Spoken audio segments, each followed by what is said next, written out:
এরকম গ্রাম্য পরিবেশে 1-2 দিন ছুটি কাটাতে চান? তাহলে চলে আসতে হবে কাকড়াঝোড়ের চারমূর্তি হোমস্টেতে। এই হোমস্টের নাম বাংলা সাহিত্যের বিখ্যাত চরিত্র টেনিদার সিনেমা চারমূর্তির থেকে নেওয়া। বলা হয় নাকি চারমূর্তির শুটিং নাকি কাকড়াঝোড়েই হয়েছে। শহর থেকে অনেক দূরে জঙ্গলমহলের ভেতরে এই কাকড়াঝোড়।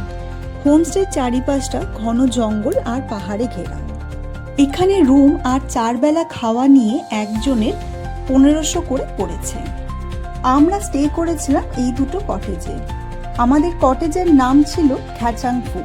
প্রত্যেকটা রুমের নাম চারমূর্তির ক্যারেক্টারের থেকে নাও। কটেজের সামনে এরকম বসার জায়গা আছে, 2টো চেয়ার আর টি টেবিল রাখা থাকে। রুমগুলো বেশ বড়, পরিষ্কার, কিন্তু খুবই বেসিক ছিল।